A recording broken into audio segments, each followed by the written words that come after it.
Rayam. Ainash. Haragi. Mishpani. Gador. Mawat. Al. Kor. Adawani. Gawaya. Ayab Yanawa. Baba Kashab. Shalak. Ash. Ba. Shem. Bayat. Baba Kashab. Shabar. Abad. Ayab Yanawa. Baba Kashab. Shabar. Ha. Lakan. Shur. Ha. Ayab Yat. Baba Kashab. Sar. Ma. Gayam. Ba. La. Masapai. The water.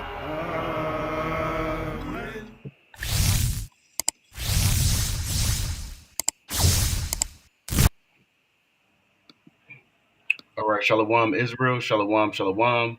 First and foremost, I have to give all praise, honor, and glory to Yahweh, by Hashem, and Mashiach, Malak Yahushai.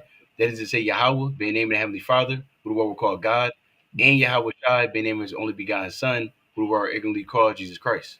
This is Brother Kesadia from WW3 Jersey, Philly. Brother Yatazamak. Khan, and through the spirit and power of Yahweh Hashem Yahushai, we're back again with a Watchmen Wednesday. Most High willing, we can provide you some updates, some current events, things that's going on. Lord willing, you tuning in yourself, right? You're keeping watch, you're being vigilant, you're being circumspect over the different things that's happening in the earth, right? I'm gonna get a quick precept before we continue on.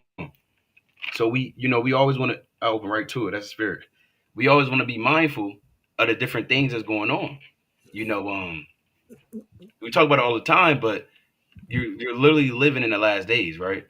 It's not really a joking matter whatsoever, right? So brothers want to make sure that you're being mindful and you have your head on a swivel, right? You have your P's and Q's and your ducks or whatever else lined up in order, and you're ready for all hell to break loose, right? So a lot just happened today. A lot's been happening, the past 24, 48 hours. So we want to go into the different things that's taking place right now.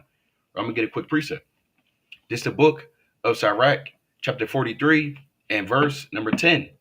It says, Sirach 43 verse 10, at the commandment of the Holy One, they will stand in their order and never faint in their watches.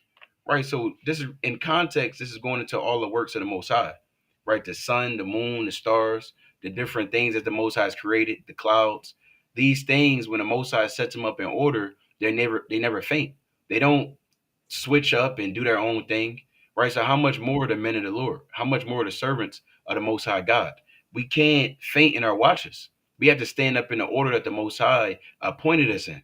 And there's different things that you may be dealing with. There's different things that we deal with being in his flesh and being in his body, but that doesn't give an excuse or a leeway to frustrate the grace of Yahweh Hashem Yahushai. The Lord commanded us to keep watch. The Lord commanded us to be servants, stewards, porters, watchmen. You understand? So the point is that we have to do what the Most High commanded us to do. And as being servants of Yahweh Hashem Yahushai, again, we got to look at the things that's taking place in the world and always lining up with these scriptures and these precepts. So you understand what time you're living in, right? I want to get this precept, then I'm going to pass it over to a brother, right? It's the book of St. Mark, chapter 13, and I want to get right to it, verse 34. For the Son of Man is as a man taking a far journey, who left his house and gave authority to his servants, and to every man his work, and commanded the porter to watch. Watch ye therefore, for ye know not when the master of the house cometh, at even, or at midnight, or at the cock crowing, or in the morning, lest coming suddenly he find you sleeping. And what I say unto you, I say unto all, watch. So the Lord said, what I say unto you, and who was he speaking to? The apostles. So this wasn't just a decree given to the apostles. Remember, there's commands all throughout this Bible. The Lord said, what I say unto you, I say unto all, watch. So everyone that's tuned in, right? Everyone, whether you're watching on the Cold Cuts channel, and we're also streaming right now on the W5 Jersey Philly channel. Whoever's watching this, whether you're watching this live or you're watching this later, and the Lord said, you have to watch. So the different things that's taking place in the world, you want to be mindful of it, because it's only giving you a greater insight on the coming of the day of the Lord. Right, my brothers got it.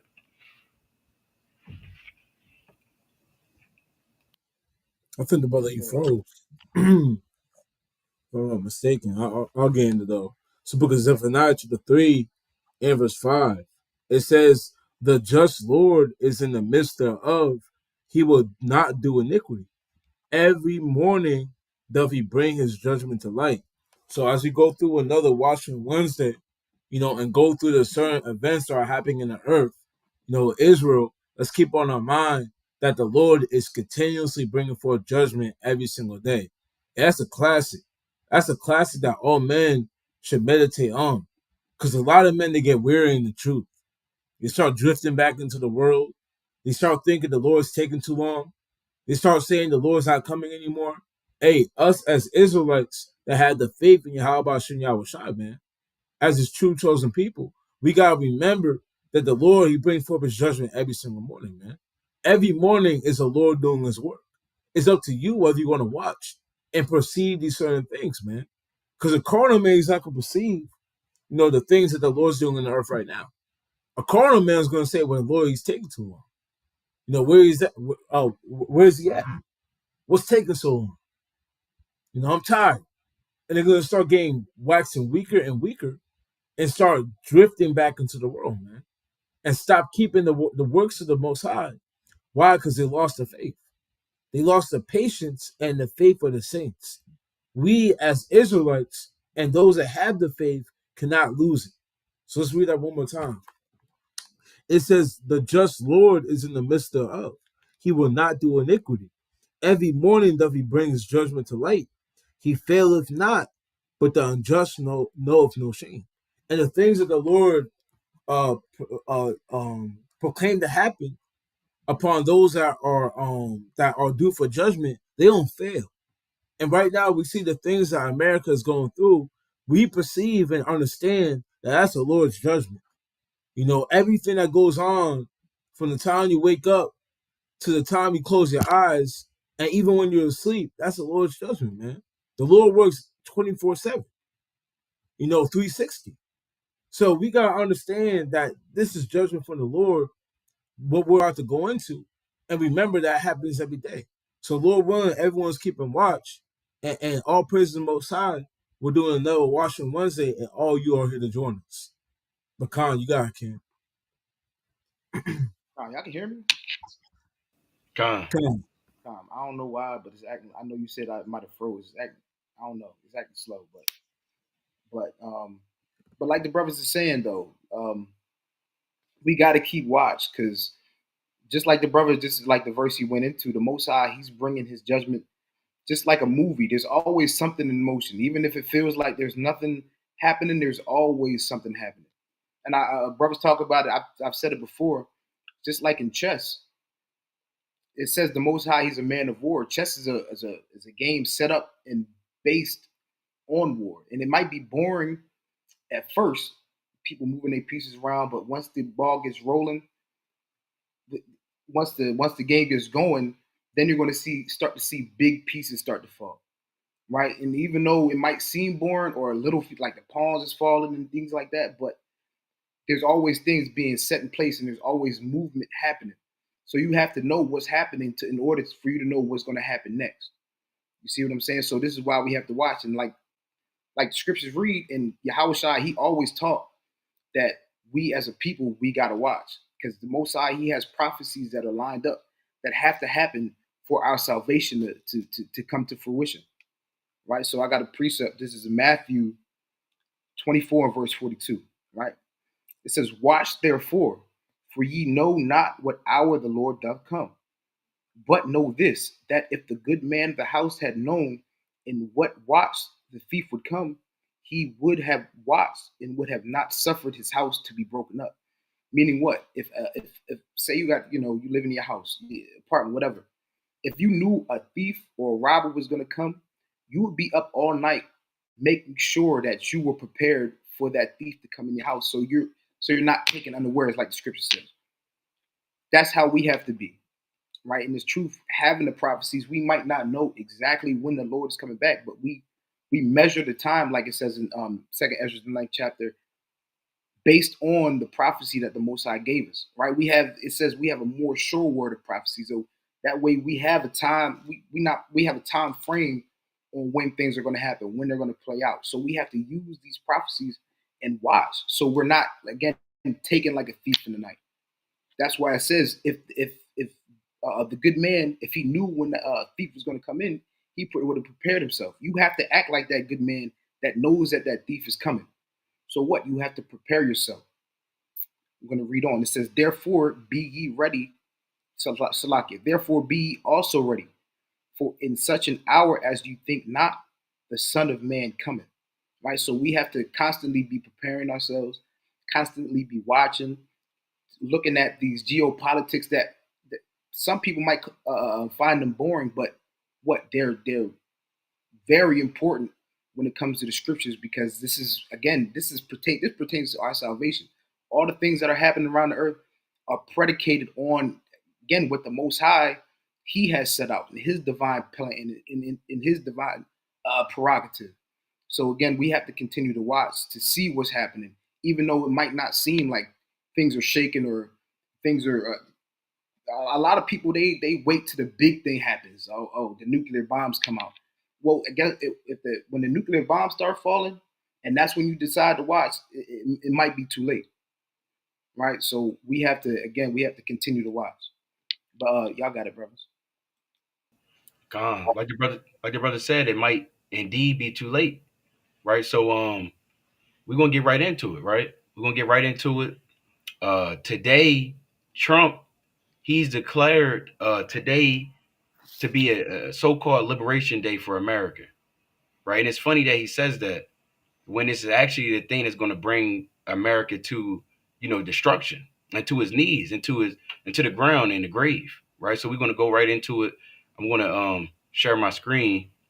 Brothers, let me know if y'all can see it, right? Let's see.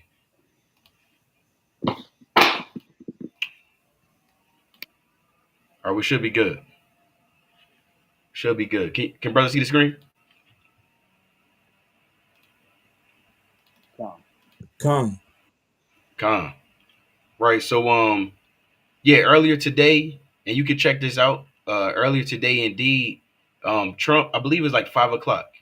Now, if you don't notice, the markets they normally close at 5 o'clock, right? So the New York Stock Exchange, it opens at 9 a.m. and it closes at 5 p.m. every day, right? And sometimes there's futures trading that takes place slightly before, like it even says right there, it says extended hours. So this is real time after the markets had closed. You see, it's red. Now, anybody understands you know, that means that something is going down. Needless to say, Trump, he applied 25%. Actually, I want to get into it, right? We got the full list, I believe. Uh, we'll share it in a second. I want to read this post real quick. It says, "Bloodbath. It gets worse. U.S. stocks continue to plummet after Trump unveils sweeping tariffs." Now, tariff is a tax, right? Chiefly on another country. So it says futures tied to the Nasdaq 100 lost 4.7%. The S&P 500 futures dropped 3.9%, and the Dow Jones lost 2.7%. This is a nightmare.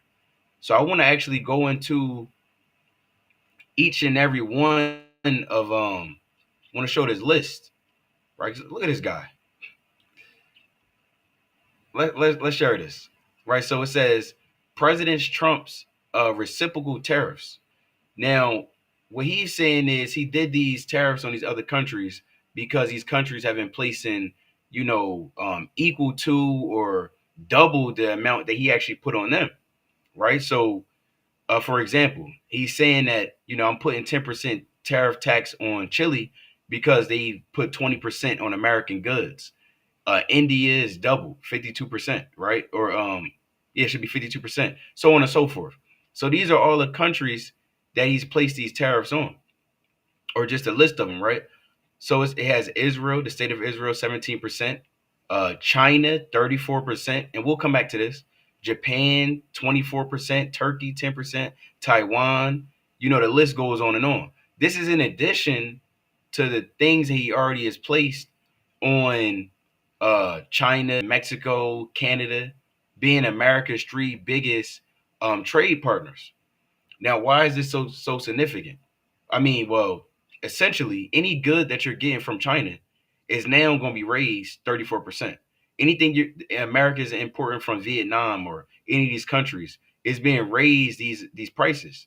So the only way these countries can still make the profit or the money that they've been previously making is for what? They got to also raise their prices as well. And that's where you get inflation. That's where you get a loaf of bread previously costing $3, $4, now going up to $9, $10. You're going to see normal everyday commodities and goods that America imports into the country now being raised in the hopes that there's more local small businesses and things of that nature for them to also start to produce their own, and for America to be first. This is a concept that's not new, but this is what Trump has really been pushing. This make America great again, right? America first, dealing with America and not dealing with the other countries. Really being against how prophetically, right, speaking, this woman, this harlot is supposed to be. A harlot is not supposed to have her legs closed. A harlot has her legs open. In America, when you read Revelation 17, Revelation 18, that's that harlot that the Most High speaks about. You understand? I'm going to get this precept. This Revelation. Revelation chapter 17, and I want to get verse 1. It says, and there came one of the seven angels, which had the seven vials, and talked with me, saying unto me, come hither. I will show unto thee the judgment of the great whore that sitteth upon many waters. Now, when you jump down, let's jump down to verse 15.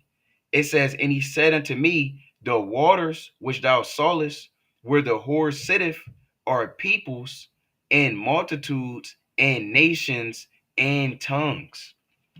So this great whore, which is Babylon, the mother of harlots, you understand? The abomination, you understand? This woman, she's sitting upon many nations. She's sitting upon many multitudes of men. You understand? This is why it's likened in the similitude of a harlot. Right? We don't have to go into great detail of what a woman that's harlots do. You understand already, right? The point is, this is how America gets down. Right? And America has opened their legs into all these different countries. And now, out the blue moon, Trump wants to put additional tariffs on all of these countries. This is the beginning of the fall of America. I mean, it's been falling, but these things right here, we're going to go into it. This is why you see the Great Depression trending right now. This is why you see the 401k plan trending right now. These Americans, they're losing their mind. They want to question about their 401k. They might want to pull the money out the 401k tomorrow morning on a Thursday, right? You see Trump, he's trending. You see the tariffs is trending. That's almost 1 million posts about the tariffs that Trump just dropped today. Now, again, there's no mistake these things are trending. Again, now, so let's continue on, right? So we see these different tariffs right here. It says 5 hours ago, Canada and Mexico are exempt. It should say are exempt from reciprocal tariffs for now. Now they voted. I was telling brothers a little bit ago. They just voted after Trump dropped this. The Senate, the U.S. Senate, they went behind closed doors and held a meeting against Trump and against his executive order that he signed, that we just saw the video of him signing. And they went to go sign in motion to reverse the tariffs that was against Canada. And from this post right here, it must be assumed that Mexico was a part of that as well. So now you got infighting. Now you got them not regarding the king, right? The so-called king of this land, which is the so-called president, Trump. And they're going up against the government is casting each other out, going against each other. what you know as so-called checks and balances, according to the society, where there's equal power split between the Congress, the executive branch, which is the president, the vice president, and his cabinet, and also the Supreme Court. That's just madness. It shouldn't be equal power. It should just be one ruler. And you see, the ruler of this land, he's evil, right? He's clearly evil to bring these things about, which is ultimately going to overthrow this land. We're here for it. We love it because this is what this is what we need. But at the end of the day, for the everyday average American, hey, this is a nightmare, like the post we read earlier. Did brothers want to go into this part, or did y'all have something else y'all wanted to go into?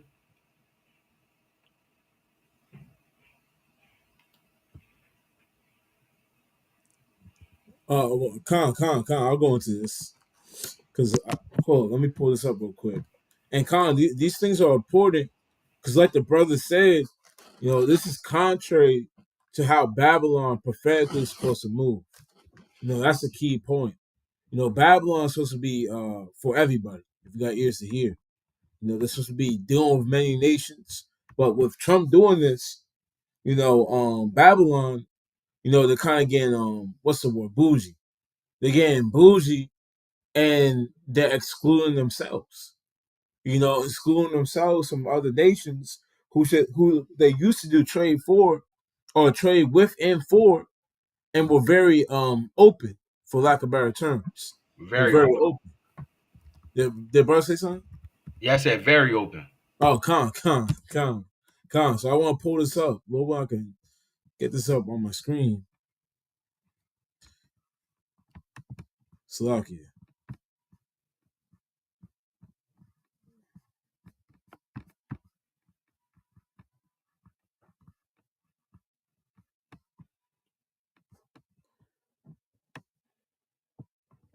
Hey, hold on. Let's see. Okay, con.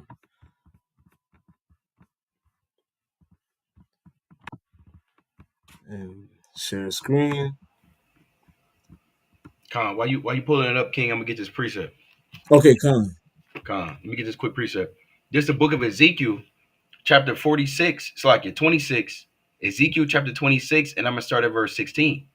Right? Because when you read the book of Ezekiel, when you're reading Salakia, when you're reading Ezekiel, when you're reading the book of Isaiah, right? You have the understanding that what is going on with this, right? You have understanding that America wrote. You have the understanding that there's a city known as Tyrus, right? You have Tyre, Zidon. They had two cities. They had the old city, which is on the coastline, right underneath of what you know as Lebanon, right? But you also have a new city of Tyre that was on the seashore, right? It was a damn near an island, right? And it was destroyed in 332 by Alexander. But nevertheless, the new city of Tyre, it was a chief trade port of the known world during that time, right? It would send ships back and forth to different countries. It would import, it would export, right? It was very similar to how America is today, how America thrives off the imports and exports. This is what keeps the economy going, right? It's not just based off of the things that you get from a small business. You're getting things from almost everything you have says made in China, made in Malaysia, made in Europe, right? Made in Japan. It's not. It don't say made in U.S. That's not what America's here for. America, like we said, is for the open trade, the free trade, commerce, capitalism. This is what this society has been built off of. You got other countries like China and you have Russia. They're more of a communistic society where things is more done in house. And that's how it honestly should be. But nevertheless, America has moved in the spirit of Tyre and Zidon, right? And we're going to read a quick precept. This is the book of Ezekiel, chapter 26 and verse 16. Then all the princes of the sea shall come down from their thrones and lay away their robes and put off their bordered garments. They shall clothe themselves with trembling. They shall sit upon the ground and shall tremble at every moment and be astonished at thee. So why are they going to be astonished? Because when Tyre was destroyed, Everyone that traded and got down with Tyree and Zidane, and guess what? They were also astonished because they are partakers of that. How much more those allies of America that's been getting down with America? As America's economy is about to collapse, what do you think is going to happen to them? If you invested into a company, Mm. when that company collapses, you collapse because your money is tied to it. How much more these different countries that have investments into America? And there's no country that has more investments in America more than China. China has $36 trillion invested that America is in debt to China. So when America collapses, what do you think is going to happen to China unless they have a backup plan? Their backup plan has been these different currencies, whether BRICS, right, the BRICS currency they're trying to create, or gold that they've been stockpiling over in their storehouses. But all that is going to mean nothing because Yahweh Shai is about to return. I'm going to finish this verse up. Verse 17. And they shall take up a lamentation for thee and say to thee, how art thou destroyed that was inhabited of seafaring men? And when you go into this word seafaring, it just means mariners, right? Those that's sailors and those that's operating amongst the sea. Continuing on, it says the renowned city, which was strong in the sea. And when you look it up, there's no country that has a greater naval base than America. They got the USS, what is that called? Theodore. They got all these different chief carrier ships that is able to deploy their aircraft, their navy base, so on and so forth. This is known as the strong city in the sea. Read on. She and her inhabitants, which caused their terror to be on all that haunted, now shall the isles tremble in the day of thy fall. Yet the isles that are in the sea shall be troubled at thy departure. So the Most High is about to bring a strong departure and a strong desolation upon America, being that seafaring city, that chief renowned city, that global trading city. And now these global tariffs is about to overthrow this economy. You got it, though, King. Con, and that's the spirit. You kind of touched on this article. Why these other nations are going to be confounded. These other nations, they participate with America. They look to America as a partner, as a trade partner, as a country, to do trade, get rich off of, do these certain things. And these tariffs are jamming it up. It's creating bad relationships. Now it's instead of whatchamacallit, $10 to get into the party, it's $50. And these nations are throwing up their hands and saying, well, I don't got 50. And America's saying, well, you don't got 50, you can't party. So it's creating different fractions, between these countries. But let's read this. It says Trump to charge higher tariffs on worst offenders globally.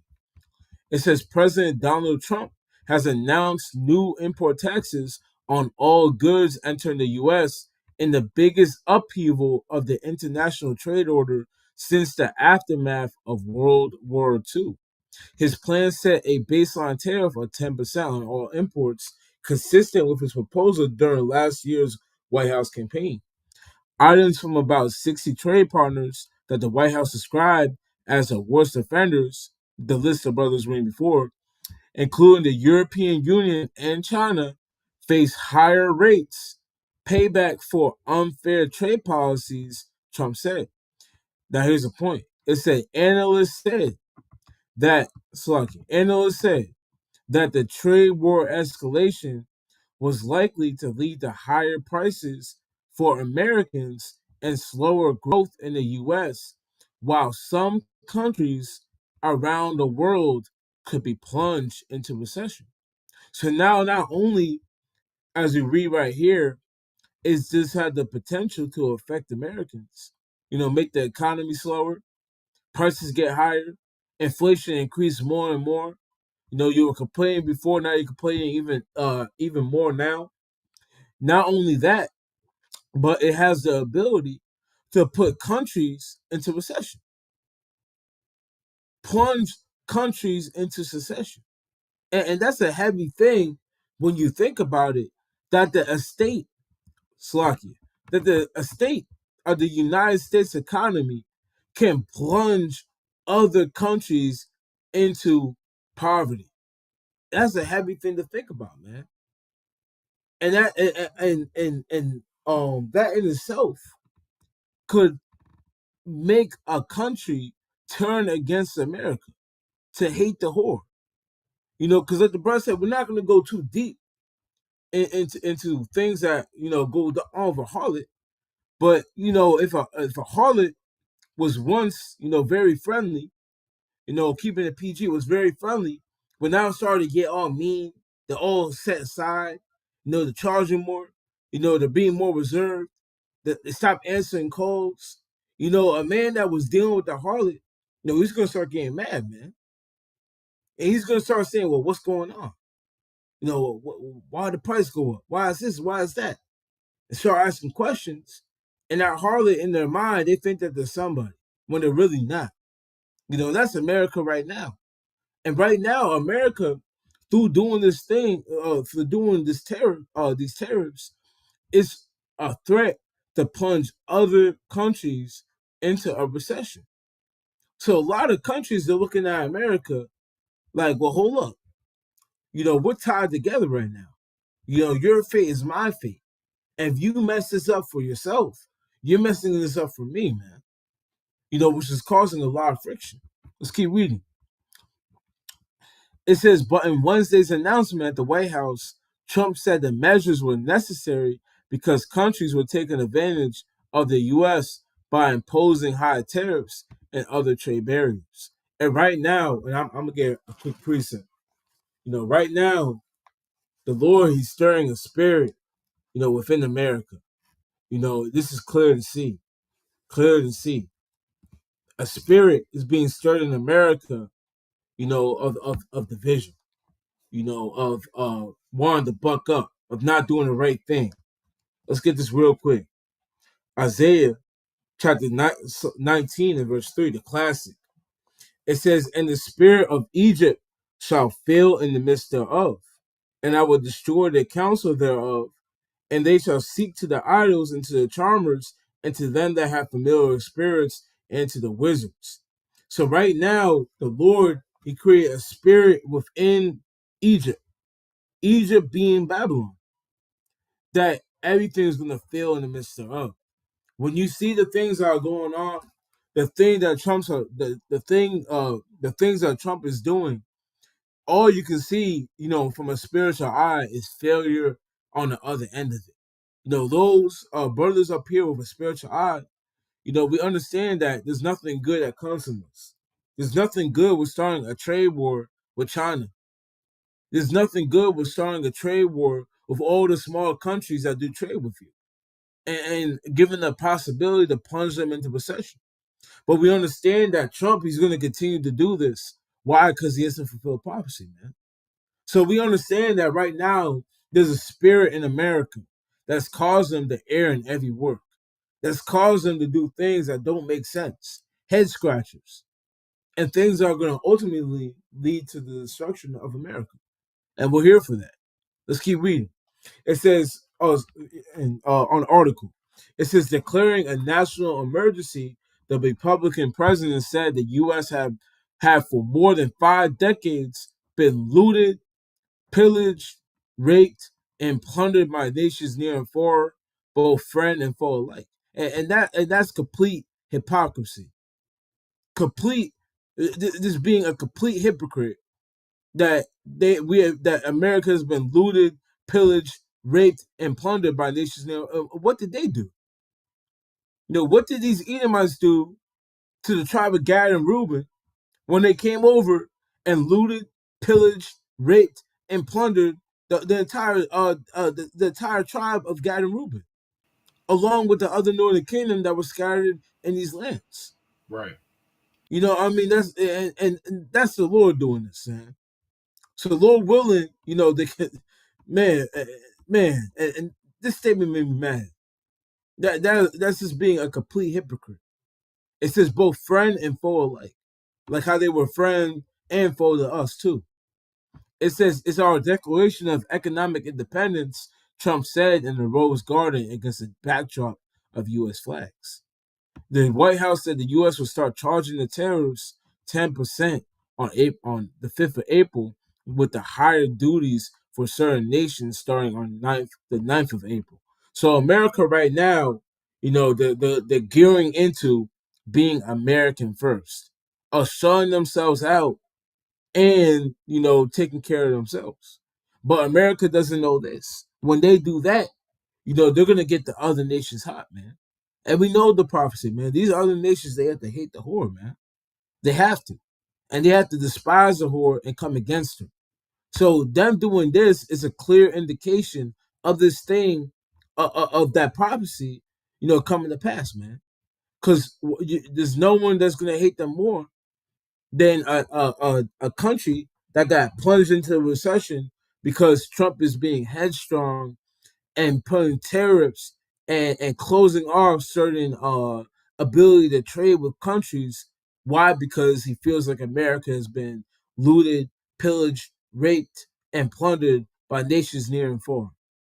And that's complete, again, complete hypocrisy. Complete. But come, the brother, you got it, King. Yeah, I was just wanted to share that. Again, the fate of America is intertwined with other nations. Through what they're doing, it can definitely lead to the recession of other countries. But Khan, you got it, Ken. Yeah, no, and Khan, just and that's a perfect segue because that's exactly what I was going to go into. Is that these tariffs are making a lot of people, a lot of nations angry, and nations that America shouldn't want to make angry because these are people that they have alliances with, people that they have contracts, and people that they're supposed to be partners with, and they're going out of their way to anger these different nations that again that they're allies with, right? Just like you said, and I was going to get that precept, and I'm gonna get it now. In Revelation 17 and verse 15. Yeah, I'm gonna start at 15. It says, "And he saith unto me, the waters which thou sawest, where the whore sitteth, are peoples and multitudes and nations and tongues." Verse 16. "And the 10 horns which thou sawest upon the beast, these shall hate the whore, and shall make her desolate and naked, and shall eat her flesh and burn her with fire." Right? So we know that the horns on this beast represent what? The NATO, the EU, and this whole new, what do they call it? New Roman Empire that really that what's it called? That Babylon is a part of. Even though it's the whore that rideth upon the beast, in other places like Daniel, you see that this is just another horn amongst the other ones that grew up. But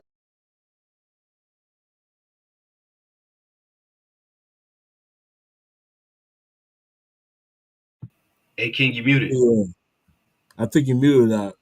damn, It just happened. oh, it just happened. Okay, so Yeah. where your what the After you spoke about Daniel, well, okay. In Daniel, you'll see that it talks about America being the what is the eighth horn, or the it's little horn. the little horn, right? So it's all a part. They're all the same thing, right? America came out of Britain. It came out of the European Union, right? So, like the brother was reading in his article, Trump said that the key offenders was who? It said the European Union, and this is who's supposed to be the top ally of America, right? And they're making America angry. I mean, they're America's making them angry because, like the brother said, that's America's their key ally. They don't exist. They can't exist if it wasn't for America. And I got an article that I want to share. Let me share this real quick. Which one is it? This one. Let me know if y'all brothers can see it.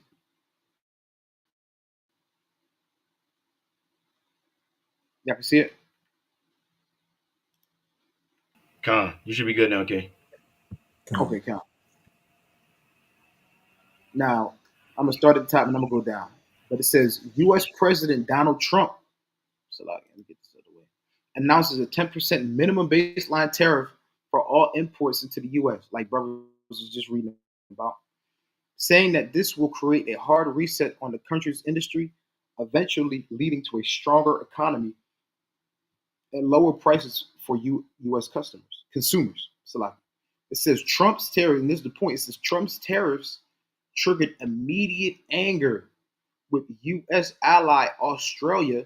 And you look at Australia. Australia is not part of the a part of NATO or EU, but they give it another name, something, some kind of partner who's supposed to be close with America, right? So Trump's coming in and he's undoing all these things that the Biden administration before them, the Obama administration, he's turning everything on his head. And now all these different allies that are relying on America, like the brother said, they're getting angry with America because America isn't no little dog in the race, right? They're one of the top three.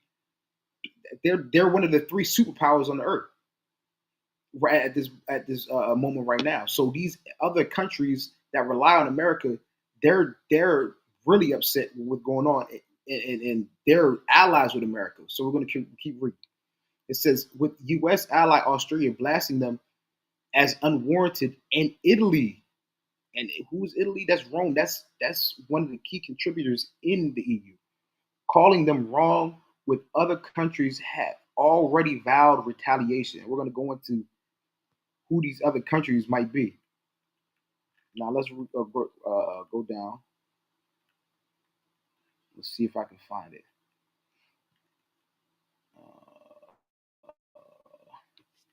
Salaki, bear with me because my thing's acting a little slow.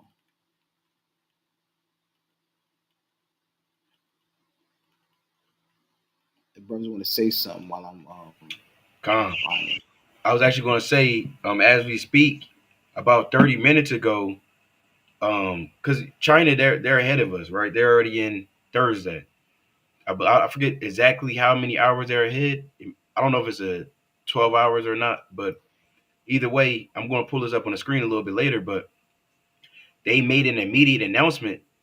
The China's Commerce Ministry said that China strongly opposes the move that Trump had did and will firmly take countermeasures to safeguard its own measures. "Quote unquote, there is no winner in a trade war and protectionism leads nowhere. China is urging the US to immediately remove unilateral tariffs and resolve differences with trade partners through dialogue." So they saying, look, you either going to change this or something going to happen. You got it, King.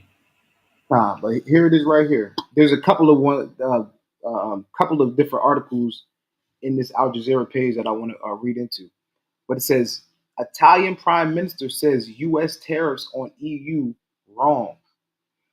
And now again, these the EU, NATO, America, they're supposed to be in lockstep with one another because again, they're all part of this beast.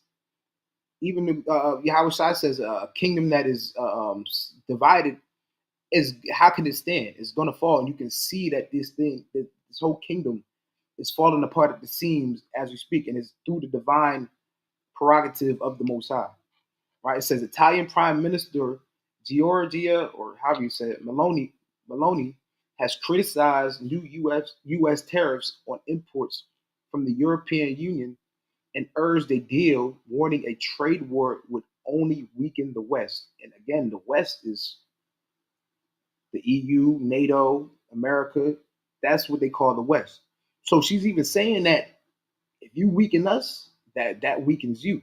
Because again, they're one of their biggest trade partners. It says the introduction by the US of tariffs towards the EU is a measure that I consider wrong and that does not suit either party, she said in a statement posted on social media.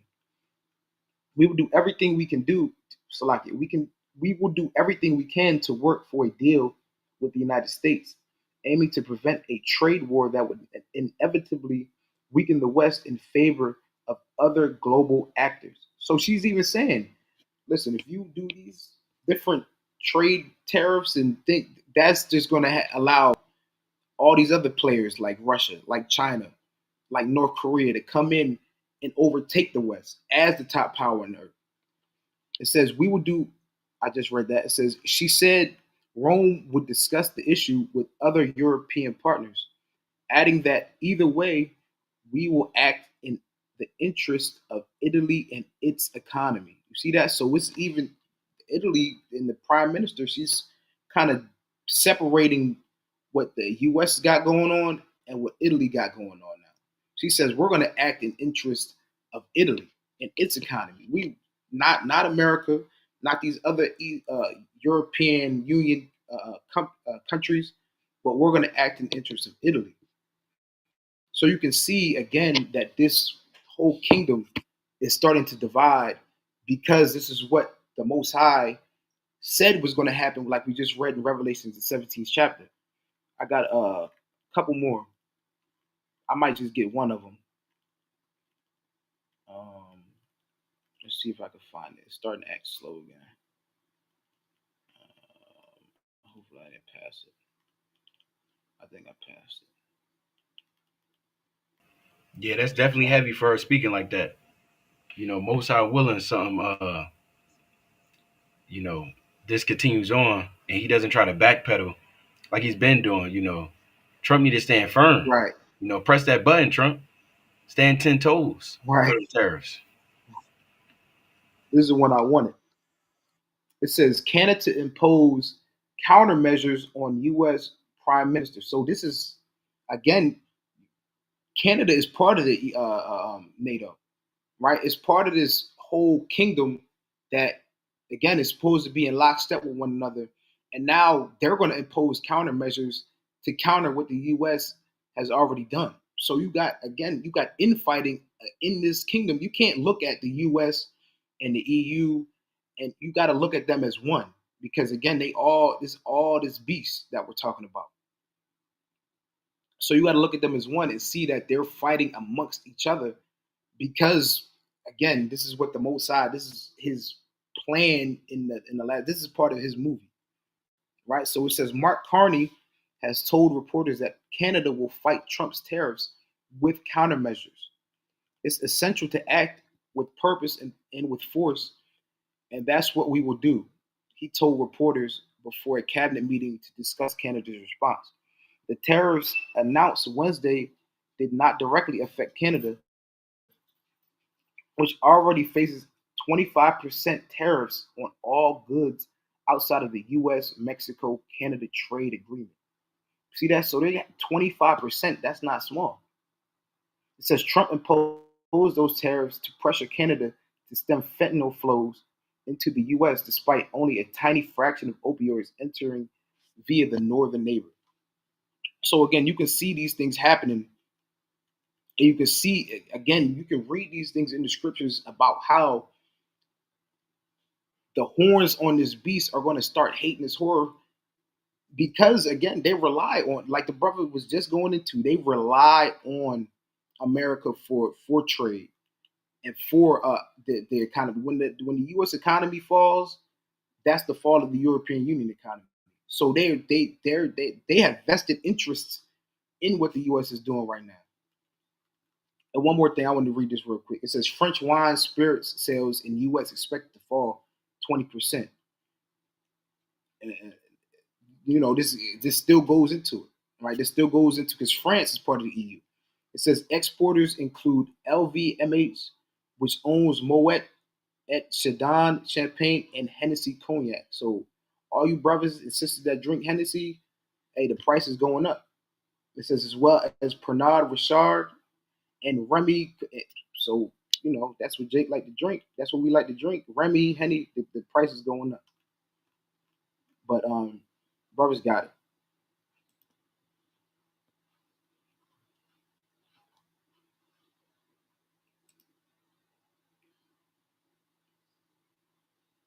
Slocky King, I think they kind of got you frozen on there. Yeah, Yeah, that's say you right there. We're gonna get you back, though. Don't worry about that. But Yeah, that's Satan. It's all good though. But let me get this precept though, right? Because we bring it out a lot, right, through the spirit. And I think the brother back. And again, these things line up. I'm gonna get this precept. I want to get this is the book of Ecclesiastes, chapter 1, and I'm gonna start at verse number 9, right? And it reads, Ecclesiastes chapter 1 and verse 9. It says, the thing that had been, it is that which shall be, and that which is done is that which shall be done, and there is no new thing under the sun. Right? So the things that we seeing that we're bringing out, this isn't new, right? It may be taking place right now on the earth, but it's not necessarily new because these things have happened in times past. And we actually titled the video. Let me see what go back to it again. I put urgent, the new Great Depression. Now, for those who don't know, the Great Depression, it took place between the years of 1929 up until World War II, right? 1942. So it was years of economic hardship, and it was expedited because of the tariffs that was placed on the country, right? Or it's like on the other countries. So I'm actually pull this up on the screen. Again, this isn't something that's new, right? This is things that's taken place in times past, right? And it just so happens that the Most High is using Trump to bring about these exact same things once again, right? I want to share this on my screen, right? Most High willing, everyone can see this, right? So this is very important for us to keep watch and take note of. So this is something. First off, let me get this actually instead, right? I'm gonna get this first. So if you see on the screen, there was something known as Black Thursday. Black Thursday, October 24th, 1929. Let's check this out. So it says Thursday, make sure this is sharing. Can't we good? So it says Thursday, October 24th, 1929, the first day of the stock market crash of 1929. A catastrophic decline in the stock market of the United States that immediately preceded the worldwide Great Depression. So the stock market collapsed and then it brought into a worldwide Great Depression. We just read that these countries, they're dependent on America. America's put himself in a position where they're the top dogs, right? Where the countries, they rely on America because they're importing, they're exporting. America relies on other countries. So how much more if the economy tanks, and it is tanking right now, right? I want to go into it. See if I can pull this up real quick, and we'll come right back to this. Let me look this up right now. Gold prices, right? What price of gold right now? Now the significance, what I'm about to show you, because anytime the gold price raises, that just shows that the American dollar is collapsing. This is gold measured up against the US dollar. The only reason why this price will be high is because more people are taking their US dollars and plunging in it and investing into gold. The higher gold is, the lower the dollar is, right? That's basic, that's simple, right? So as you see, gold is at an all-time high. Let's look at all time. Gold has never been this high. This is the highest it's been. 3167. This is the highest gold has been. You see the numbers. See it on your screen. All time, right? And Baba Gasha, right? Look this up, right? Gold. This is the highest gold has been. Well, since it's been tracked, I'll put it like this, right? I'll retract that statement. Since it's been tracked by the so-called known world that you know of right now, right? We're not talking about the ancient world, because there's no record on that necessarily. But as far as being tracked in this age that you live in, this society you live in, this is the highest it's been. Right? So let's go back to this. I want to go back to Black Thursday. Salaki, Black Thursday, right? So it says that stock market crash, also called the Great Crash, is still considered the worst one in history. After share prices on the New York Stock Exchange which had been trending upward for almost a decade, dropped 4.6% on Thursday. Well, hold on now. I believe I showed, I'm going to show this again. I want to show this one more time if I could find it real quick. Gold, or not gold, but the US dollar um stock market exchange, right? The stock market. Let me pull this up first. Right, I want to share the screen. Lord willing, you can see it on the screen. Let's find this real quick. I believe I shared this a little bit earlier. Where is this at? Okay, I might not have. I believe we shared this earlier though, right? There we go. There we have it. 3 hours ago, right? It says the U.S. stocks continue to plummet after Trump unveils sweeping tariffs. Futures tied to the Nasdaq 100 lost 4.7%. The S&P 500 futures dropped 3.9%, and the Dow Jones lost 2.7%. This is a nightmare. We're reading right here, and mind you, this just took place on Thursday, right? It's like this is Wednesday, right? In about an hour on the East Coast time, you'll have us enter into so-called Thursday. But let's go back over to what took place in 1929. It says, after share prices on a New York Stock Exchange, which had been trending upward for almost a decade, dropped 4.6% on Wednesday, October 23rd. Nearly 12.9 million shares were traded the next day, exceeding the previous record number of trades in a single day by almost 4 million. There's no coincidence this has taken place before. There's no coincidence that very specifically, and we want to get, because it's more, we want to bring out, right, on this. Again, it's all of the Most High. The Most High can have it tomorrow, Thursday morning. It opens up at 9 a.m. on the East Coast time, and the damn economy is doing the greatest it's ever done. The Lord can have it do that if he wanted that. But you will be foolish to also think that it very well couldn't go the other way, especially when you know the Most High requires that which is past. I'm going to finish this out in Ecclesiastes. This is the book of Ecclesiastes, chapter 1, and verse number 9. And I'll put it again. I'll make this disclaimer one more time. The Most High can do whatever he wants to do. If the Most High wanted to go the other way and the economy succeeds after America just put all these global tariffs on all of the enemies and allies of America, America is built off of global trade, and instead it wants to collapse the global trade, then, it's all of the Most High. All praise Yahweh Shem Shai.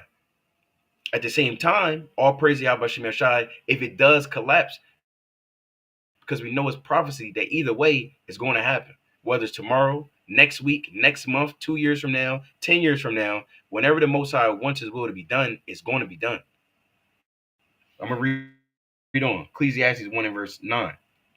The thing that had been, it is that which shall be, and that which is done is that which shall be done, and there is no new thing under the sun.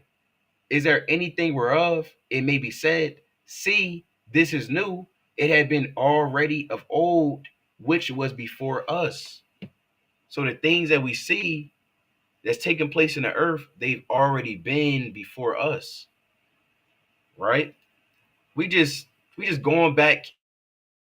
Essentially, history is repeating itself. That's just how it goes, right? So let's continue on. It says stockbrokers with telephones, right, and ticker tape could not keep up with the extraordinary volume of trade requests from stock shareholders, resulting in delayed and incorrect reports. It says, which exacerbated widespread panic and confusion. Police were dispatched to the New York Stock Exchange to quell potential rioting, while Wall Street executives tried to reassure the public. So you had they had something known as the Roaring 20s, where you had the early 20s, all the way up until 1929, where the economy was booming, right? It was doing its thing. It was booming, right? Then you had what you know as Black Thursday, which took place after the decline on that Wednesday. It opened up on the Thursday, things was going down. Then you had the Monday and the Tuesday, known as Black Monday and Tuesday, and that's where the economy and the stock market completely crashed in 1929. But that wasn't the end of it. I want to share something else, right? Because again, we just going back in the things that's been is that which shall be, and there's no new thing under the sun. Now you looking on the screen, you see something known as a smut Hartley or Hawley, however you pronounce that, Tariff Act, right? It's the Tariff Act of 1930, 1 year after the stock market had crashed. So it says it was signed by President Herbert Hoover on June 17th, 1930. The act raised U.S. tariffs on more than 20,000 imported goods. Let's check this out. It says excluding duty-free imports when enacted, the tariffs were under the act. It's like the tariffs under the act were the second highest in the United States history, exceeded by only the tariff of 1828. The act prompted retaliatory tariffs by many other countries. And as we were showing you and letting you know, as a brother was bringing out his point, right? I want to share this on the screen once again. Actually, first I'm gonna get this, right? It's about 15 hours ago. This is before Trump did what he did. This is a report. You can check this article out, right? Reliable and trusted source, Watcher.guru. It says trade wars. China restricts companies from investing in the U.S. Well, hold on. When the hell did China get so much power to tell these other countries or companies, hey, don't invest in the U.S.? Now, chiefly, they're talking about their companies, but nevertheless, this is big news where now they kind of calling the shots, saying, look, you're not going to invest in the U.S. Now, I also had something else. I believe I had reposted this. Salakia. Most I will and I had reposted this. Okay, I didn't. Let me see if I can pull this up real quick on the screen. Right, let me make sure get this on the screen real quick. Because this is big news, right? This is big news that's taking place right now in the earth. Let's check this out. I'm going to refresh real quick. Should be good. Right, so there you have it on the screen. So this Global Times News, you can check this out as well. It says, in response to U.S. announcement of reciprocal tariffs on all trade partners, China's Commerce Minister said on Thursday that China strongly opposes the move and will firmly take countermeasures to safeguard its own interests. Quote unquote, there is no winner in a trade war, and protectionism leads nowhere. China urges the U.S. to immediately remove unilateral tariffs and resolve differences with trade partners through dialogue, a ministry spokesperson said. So this took place for us 10:16 p.m. So let's go back to this real quick, right? Because again, after Hoover put out these tariffs, it prompted other countries to have retaliatory tariffs. It says the act and tariffs imposed by the US's trade partners in retaliation were major factors in the reduction of American exports and imports by 67% during the Great Depression. So I'm gonna jump down. I don't want to get all of this, right? I just want to get right to it. You can check this out on your own as well, right? Baba Kashad, check it out. So I'm gonna jump down to, damn, what did I see earlier? I believe this is what I want right here. Yeah, I'm gonna get this right here. It says most of the decline in trade was due to a plunge in GDP in the U.S. and worldwide. However, beyond that was an additional decline. Some countries protested and others also retaliated with trade restrictions and tariffs. American exports to the protesters fell 18%, and imports to those who retaliated fell 31%. Threats of retaliation by other countries began long before the bill was enacted into law in June 1930. So These threats of doing this was before the bill in 1930. It said long before, right? Let's continue on. It says, as the House of Representatives passed it May 19th, or it's like May 1929, boycotts broke out. So essentially, they passed these tariffs before the stock market collapsed later that year in October 1929. Reading that again, it says it right there. That's why it says threats of retaliation by other countries began long before the bill was enacted into law in June 1930, as the House of Representatives passed it in May 1929. It was just that the president officially put it in motion. So these things, again, are repeating itself. As we see Trump, he just put this, essentially, he's putting America at the threat of collapse, right? Completely. Let alone did he do it on a Wednesday, and the stock market had collapsed, which is still the worst collapse of the stock market, known as the Great Depression, in 1929. And you looking at it, damn near about to happen again. Most are willing it happens again. Low willing about what? 8 hours, 9 hours. You check on your phone, right? After you threw the prayer up, right? You wake up out your bed, you throw a prayer up. You might want to go brush your teeth, right? Get the crust out your eyes. You check your phone and you see red. You don't see green and the economy's going up. You want to see that them lines go down. Let's continue on. Where's the last part? It says in May 1930, Canada, the most loyal trading partner for the U.S., retaliated by imposing new tariffs on 16 products that accounted altogether for approximately 30% of U.S. exports to Canada. Later, Canada also forged closer economic links with the British Empire, the EU, via the British Empire Economic Conference of 1932. France and Britain protested and developed new trade partners. Germany developed a system of trade via clearing. So these things, right? The Most High is bringing it once again on the earth. It is very important that we're keeping watch because, again, it's no mistake. The U.S. dollar is going up. Damn, all hell's getting ready to break loose, right? I want to share this other report real quick, and then I'm gonna pass it to a brother, right? Last thing I had on this economy. So something that's going down right now, if you don't know, is first off, in 2008, you had the great, they had this, they called it just a recession, right? A recession in 2008.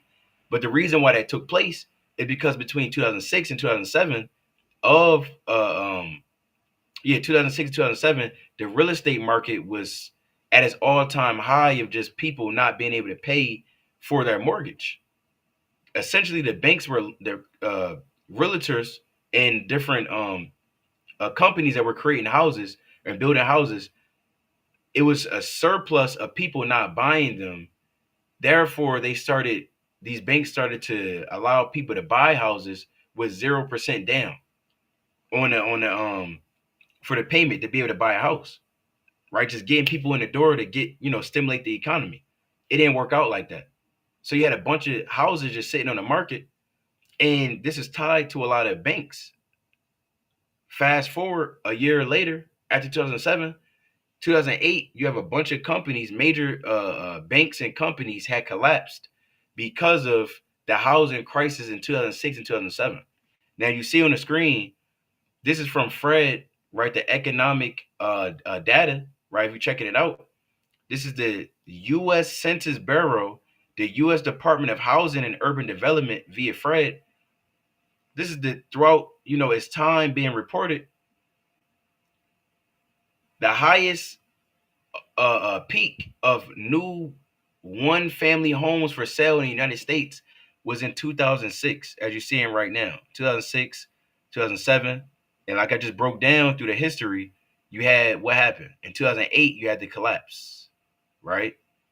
What are we looking at right now? This is modern day time, right? 2025. This is second highest all time of houses just being sitting on the market, and no one's buying them. No one's buying them.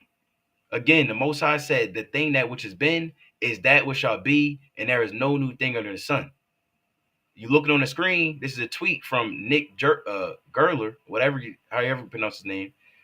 It says, it's beginning to look a lot like 2008, at least for home builders.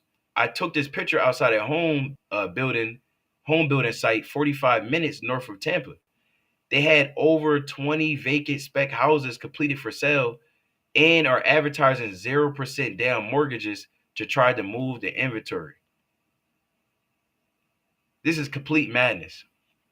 They're offering 0% down, just getting people in the door because they're making and creating too many houses that's tied to these banks. We know what happened in 2008. You're looking at it about to happen again in 2025. But brothers got it. Con, I got a quick precept. And all the things we're bringing out, as Israel should know, these are things that affect America's economy. This is Isaiah chapter 23, and I'm gonna start at verse.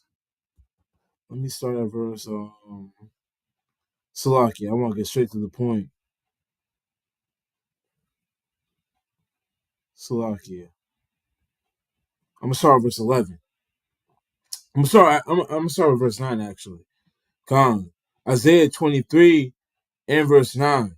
Now, when you read Isaiah the 23rd chapter, it's the judgment that the Lord proclaimed against Tyre. And like the brother said before, America, it moves in the spirit of Tyre, man. Through the spirit, America is Tyre.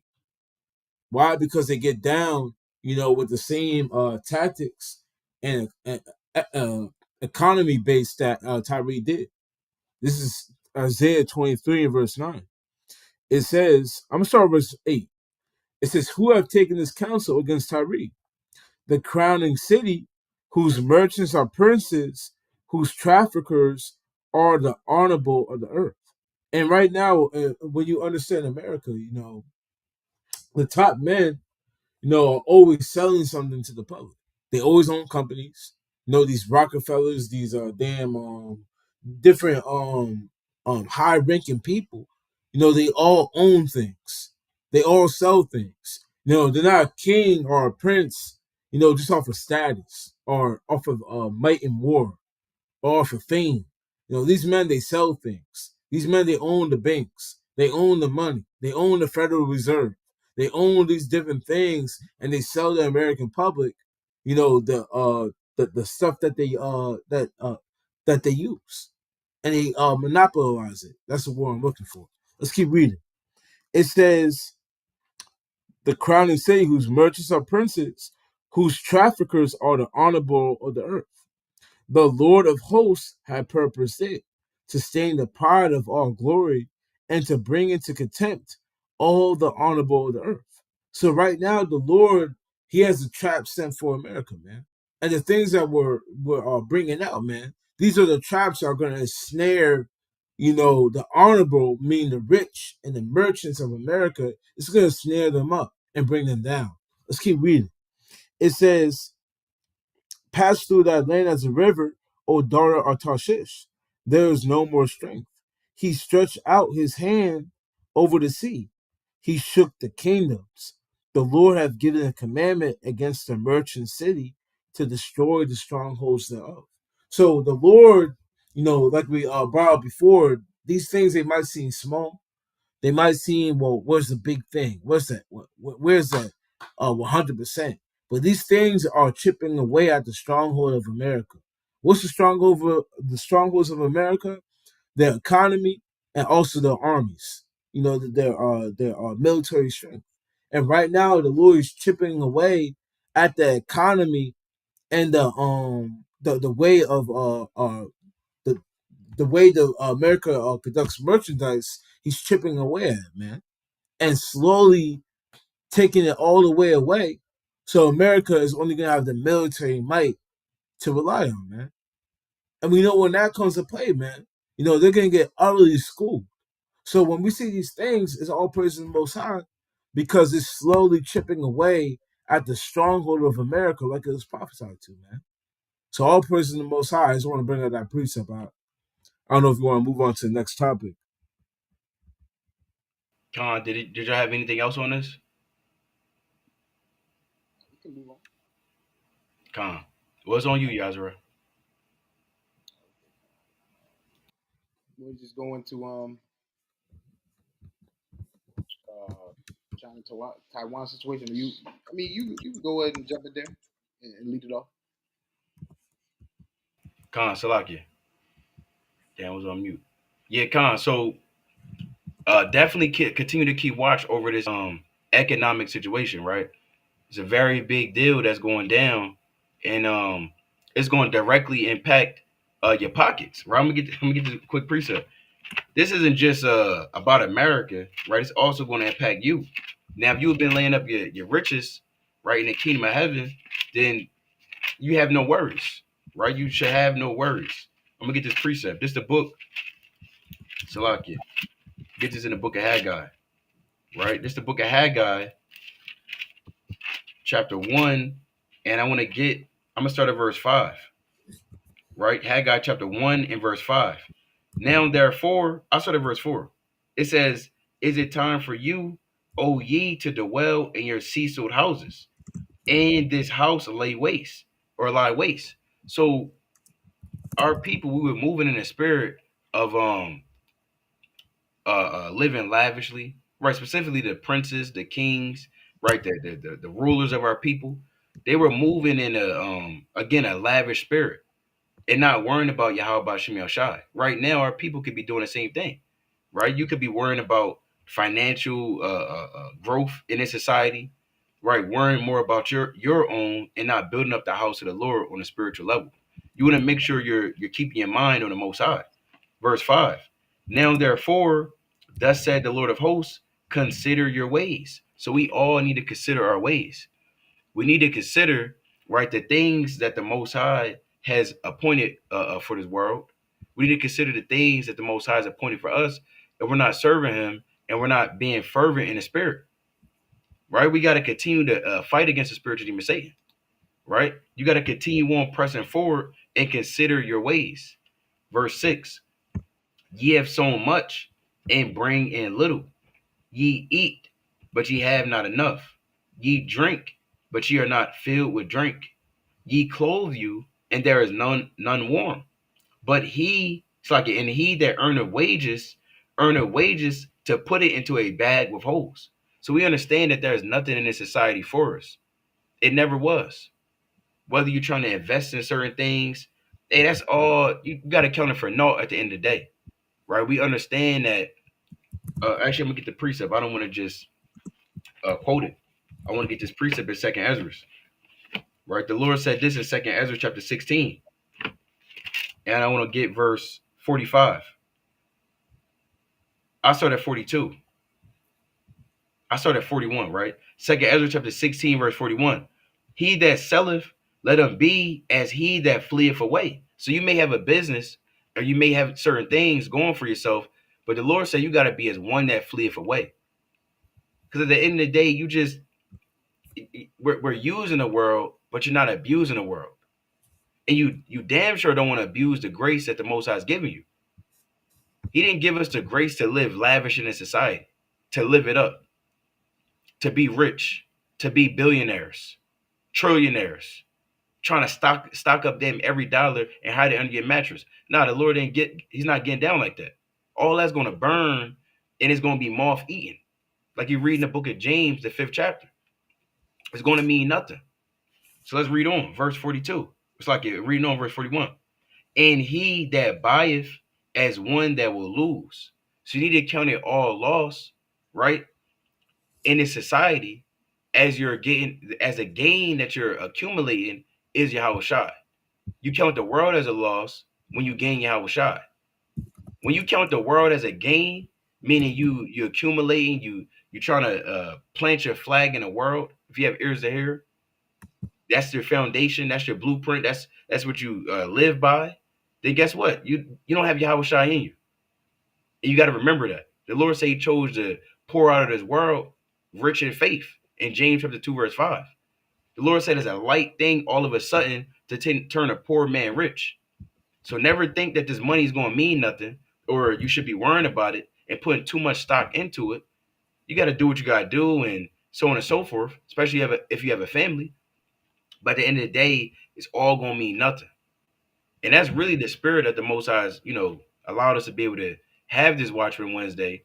It's been a little bit of time since we was able to get into it, right? But all praise to the Most High that the Lord allowed us to do so and warn you, give you another warning to not worry about this money, right? You may lose a job, you may gain a job, you may lose. At the end of the day, as long as you believe in the Most High, you'll never lose. Let's read on. Verse 42. He that occupied merchandise as he that had no profit by it, and he that buildeth as he that shall not dwell therein. So you got to remember, when that time comes and the lights are shut down, they damn knocking at the doors. Hey, don't go run and grab that bug out bag or go grab whatever you got on your mattress and think that's going to protect you. And you got to remember, at the Most High, he's going to be your defense. The Lord's name is as a strong tower, pursuing the Proverbs 18 and verse 10. You want to run in the shadow of the Most High.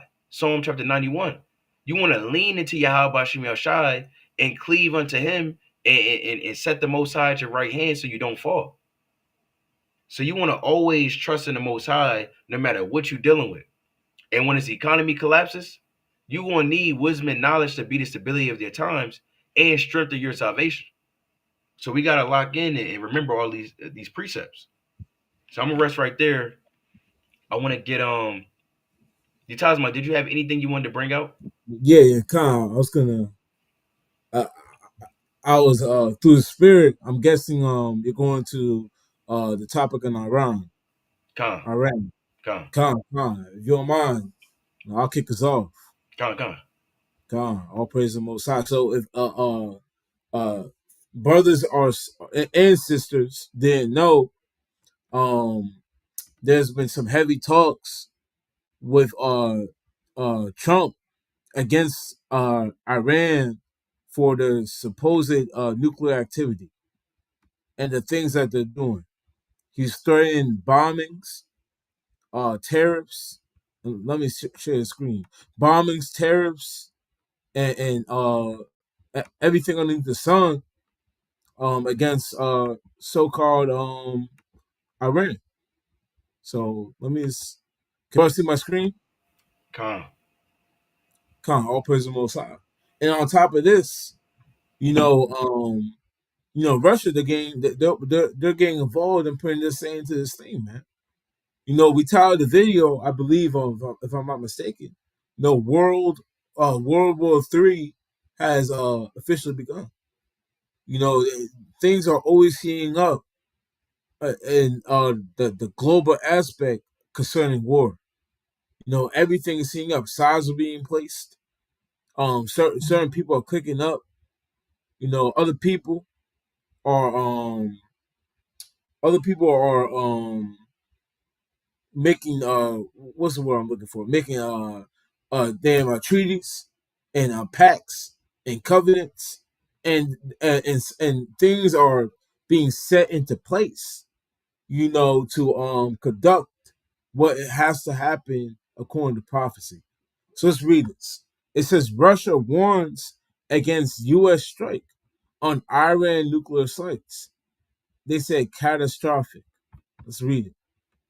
And Slocky. Oh, Con, there we go. Con. I'm gonna jump to right here.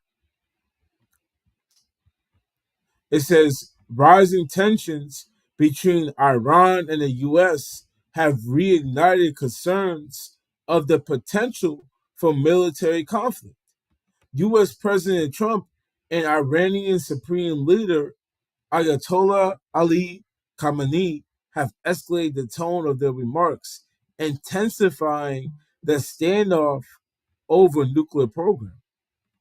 Trump has reinstated his maximum pressure campaign, which has led to the reimposition of strict sanctions in order to weaken Iran's economy and stop its nuclear program. Iran has refused direct negotiations under pressure, but said indirect negotiations were possible. So right now things are heating up, man. Like it says, there's rising tensions. And what is the importance of these rising tensions? The importance is knowing who Iran is and their allies is according to prophecy. Let's get a quick precept. If I'm not mistaken, we went through this before, but this will be a quick refresher course. Second Ezra chapter 15. I'm gonna start at verse 28. It says, "Behold, an horrible vision in the appearance thereof from the east, where the nations of the dragons of Arabia shall come out with many chariots, and the multitude of them shall be carried as a wind upon earth, that all they which hear them may fear and trouble." Now the dragons of Arabia are those that are allied with Iran. All these Arab nations, Iraq, Iran. This is to name a few of them, but all these Arab nations, they all lead together. And real quick, I don't know if you can if a brother can pull up the alliances of the Arabs, the Arab alliance while I have this pulled up, that would be mighty. So we can just read down the list. If a brother can get me real quick. Con, I got you, King. I'm Come pulling it up. on. And when you get that, we'll read down the list. We're going to continue to read in Second Ezra. It says, that all they which hear them may fear and tremble. Also the Carmanians, that the Persians, which will also be the so-called Arabs or Ishmael today, raging in wrath, shall go forth as the wild boars of the wood, and with great power shall they come, and join battle with them, and they shall lay waste a portion of the land of the Assyrians. So we know about a certain group called the Dragons of Arabia. We know about the part in prophecy. The Lord said that there's gonna be Dragons of Arabia that are gonna come from the east and cause people to fear, man. Now, how is this important? Now, if Iran and the U.S. are getting into battles, getting into former sanctions, terrorists, threats, the importance of that is that they're gonna have other countries to join them, man. These other countries, being in alliance with them, are gonna set their face against America. Right now, we see already one country, Russia, that's taking Iran's side. Why? Because Iran and Russia, they're in alliance. But I don't know. Did you get pulled up yet, King?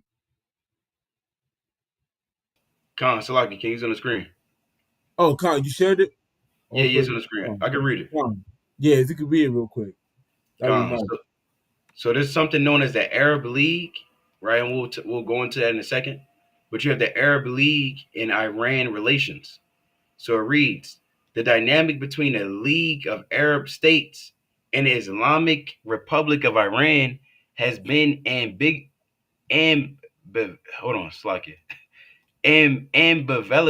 right? Owing to the latter's varying bilateral conduct with each country of the former. It says Iran is located on the easternmost frontier of the Arab League, which consists of 22 Arab countries and spans the bulk of the Middle East and North Africa, of which Iran is also a part of, or a part. Now I'll read the countries in the Arab League, if that's what you want, King. Con, if you can, Babu Gashar. Con. So you have the Arab League is Algeria, Bahrain, Comoros, Egypt, Iraq, Jordan, Kuwait, Lebanon, Libya, this country right here, right? Morocco, Oman, Palestine, Qatar. It's all listed on the screen.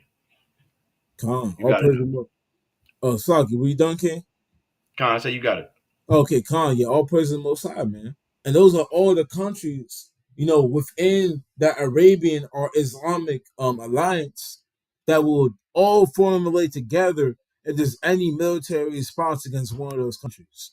Now let's keep reading in this article. I don't know if it's still put up. Slucky, yeah, it is. Khan, let's read it.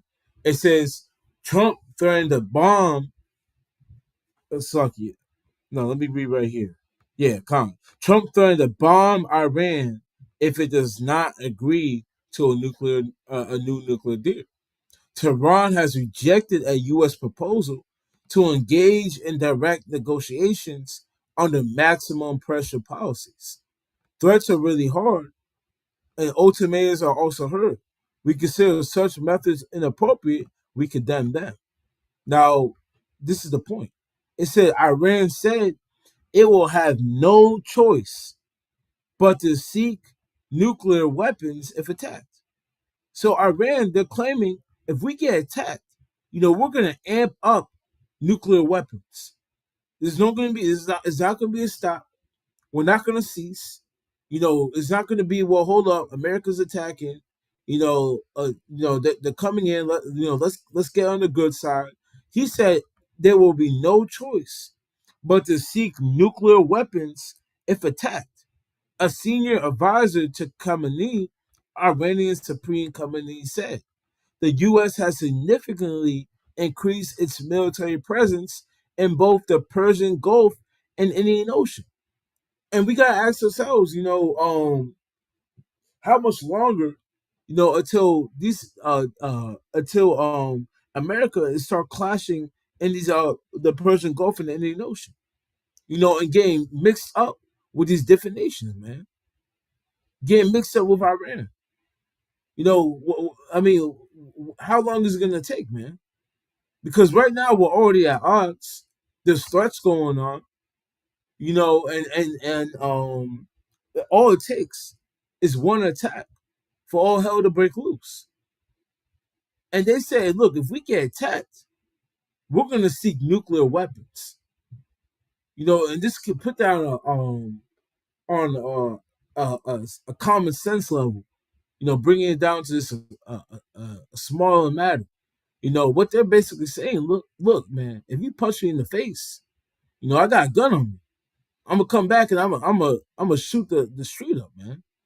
How Colonel Jake was saying the world, man, and what they'll do in the world.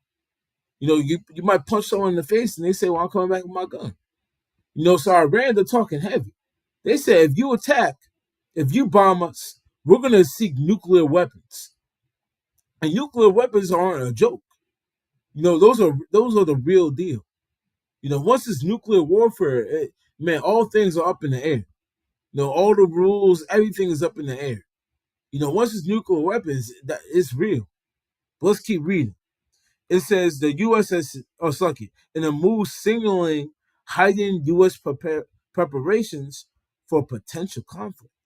So right now, the United States, they're preparing for potential conflict. Why? Because these things are conflicting. That these things are they're threatening. America sees Iran as a threat.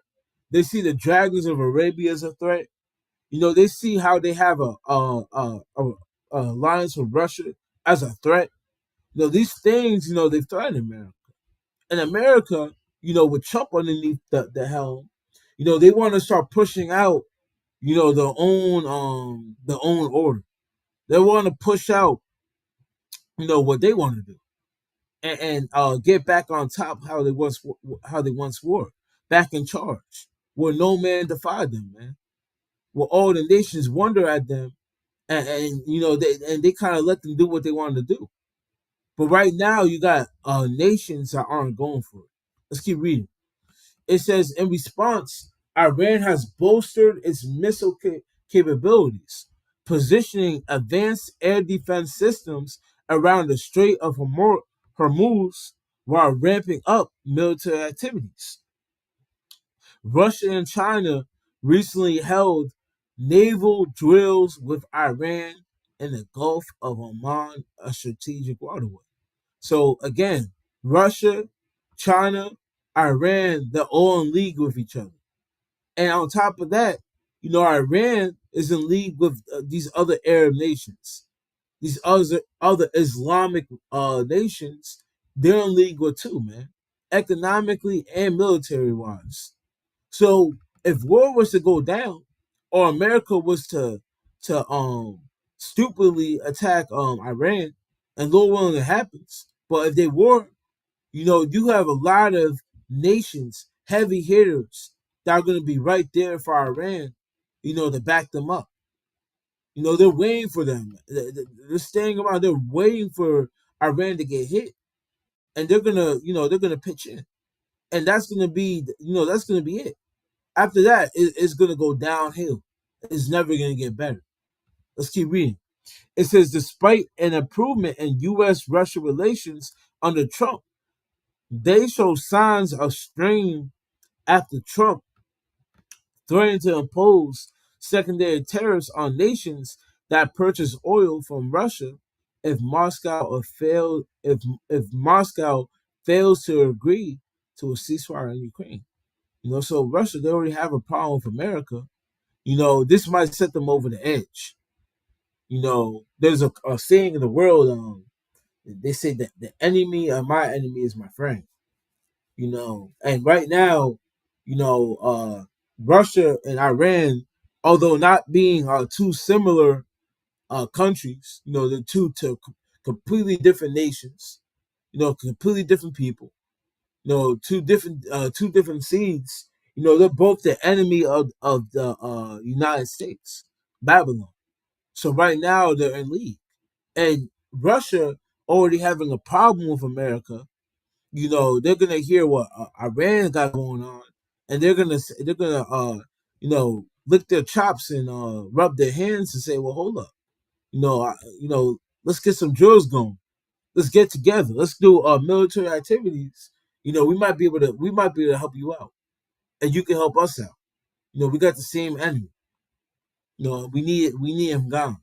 And these things are important again. Why? Because you gotta understand prophecy. Prophecy needs to come to play. You have to have the dragons of Arabia and the Carmenians come against America, come against the, wage war, gather together. We need these things to happen, to fulfill prophecy. But Khan, you got brothers got if they got anything else on this.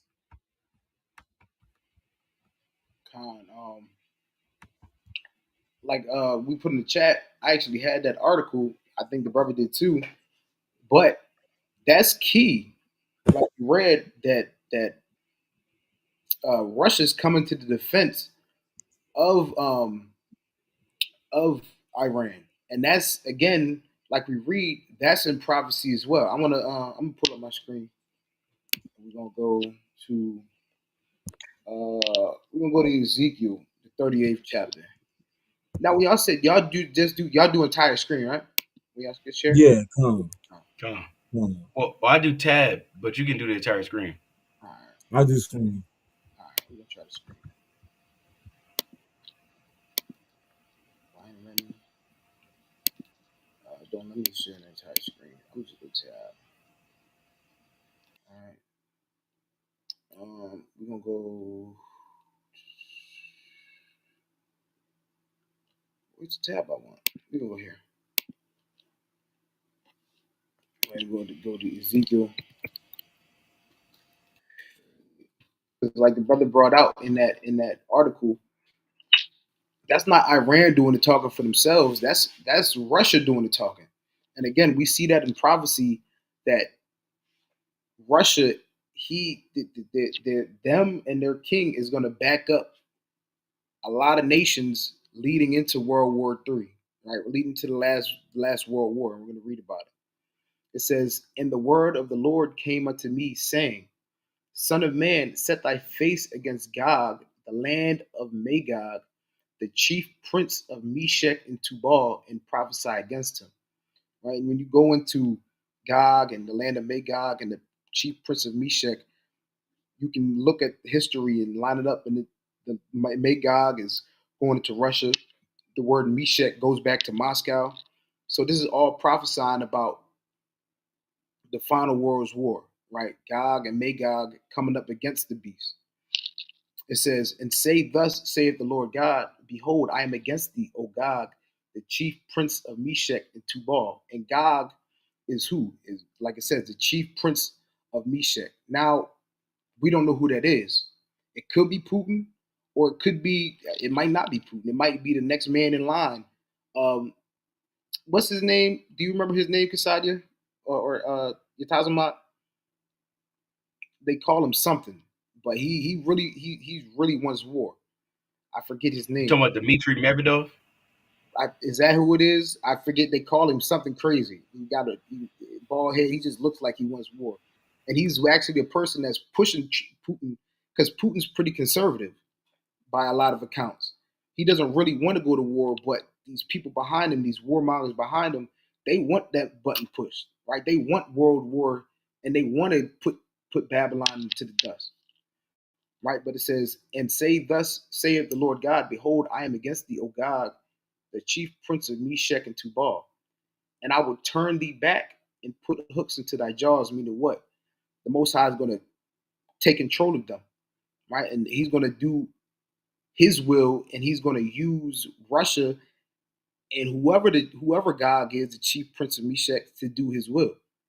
It says, "And I will bring thee forth in all thine army, horses and horsemen, all of them clothed with all sorts of armor, even a great company with bucklers and shields, all of them handling swords." Here's the point.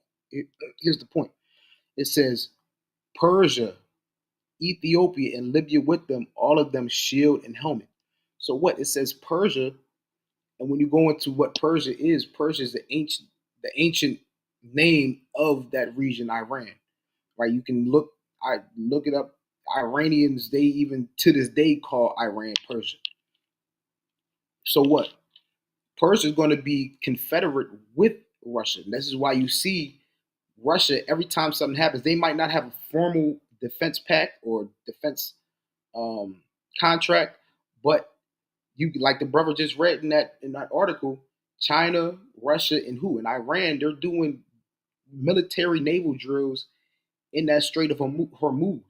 Why? Because this is all, again, prophecy leading into this third world war, leading into Armageddon. All these things are coming to fruition because these things were written way before us. This is all the Most High's plan. Again, this is all His movie, and these are all pieces that are being moved on this chessboard. It says, "All of them with shield and helmet, Gomer and all his bands, the house of Togarma of the north quarters and all his bands, and many people with thee." Watch this. It says, verse 7, "Be thou prepared and prepare for thyself, thou and all thy company that are assembled unto thee, and be thou a guard unto them." So what? Russia's like in the back. They play in the back, and they're playing big brother. They're playing a guard to all these different nations, right? Because they have the firepower. They have the nuclear missiles. You see a lot of the missiles and a lot of the technology that Iran has, that North Korea has, is coming from Russia. You can read about that in different articles and different news and things of that nature. They're getting it from Russia. Why? Because they're playing guard, right? They're playing big brother. They're playing what's the word I'm looking for? Protector. Protector, things of that nature. That's the role of Russia until it's time for them to step on the main scene, to really push to really push that button against America and all these nations that are that are confederate with Russia. They're going to follow suit, right? Because again, they're playing protector, they're playing big brother, they're following Russia's lead, right? So they're playing a guard into these different nations, Persia or Iran being one of them. And this is why you can read about this right now, but this is written thousands of years ago. I got a article on the same topic. I got a quick preset, Yeah, if you go don't ahead. mind. Yeah, go ahead. Con, it's the book of Second Ezra, chapter 12, and I'm gonna start at verse 22, right? Because we always go into it, oftentimes, but Ezra is not writing something that is completely contrary to what Ezekiel was saying, or same thing with John, the Revelator, right? Uh, uh, Same thing with Isaiah. These different prophets, they're speaking in part, and they make up the bigger picture of a whole prophecy, which is of the Most High's word. So Ezra is writing; he's going to say the same thing in a way that Ezekiel just said. This is the book of Second Ezra, chapter 12, and I want to give verse 22. I'm gonna get right to it.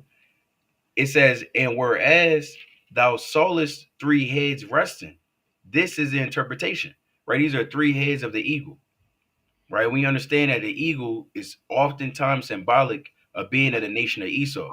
So by default, these three heads are of the nation of Esau, right? These heads are representing kings. And it's going to tell you, verse 23, in his last days shall the Most High raise up three kingdoms and renew many things therein, and they shall have the dominion of the earth, right? These three kingdoms being of the nation of Esau. This isn't talking about China. This isn't talking about Turkey necessarily. This isn't talking about uh, uh damn Japan, right? This isn't talking about this specifically talking about the rulerships of Esau, right? Let's continue on. It says, and renew many things therein, and they shall have the dominion of the earth, and of those that dwell therein, which with much oppression above all those that were before them. Therefore are they called the heads of the eagle. For these are they that shall accomplish his wickedness, and that shall finish his last end. And we know the scriptures say, for Esau is the end of the world, Jacob is the beginning of it that followeth. Continuing on, verse 26. And whereas thou sawest that the great head appeared no more, it signified that one of them shall die upon his bed, and yet with pain. The great head is none other than America. America is the chiefest kingdom of the Edomite kingdoms that's really ever been documented, right? They're Rome regenerated, Rome reincarnated, if you want to put it that way as well. They're Rome born again from the ashes, right? And they're moving in the same spirit. We know Rome was a great empire, right? Conquering, right? Even an extension of what you know as the Greco-Roman Empire, but nevertheless, America is above that, right? Above France, above Germany, above Russia, above all these other Edomite countries and kingdoms. But the Lord said they're going to die upon their bed, and yet with pain. Your bed is your comfort place. You're not expecting, things to go awry when you're damn in your bed. You're trying to rest. You're trying to sleep, right? You're at ease. When America's at ease, that's when America's going to be destroyed. And the Lord said, yet with pain. It's going to be all of a sudden, like you read Revelation chapter 18 and verse 10, in 1 hour. Reading on verse 27.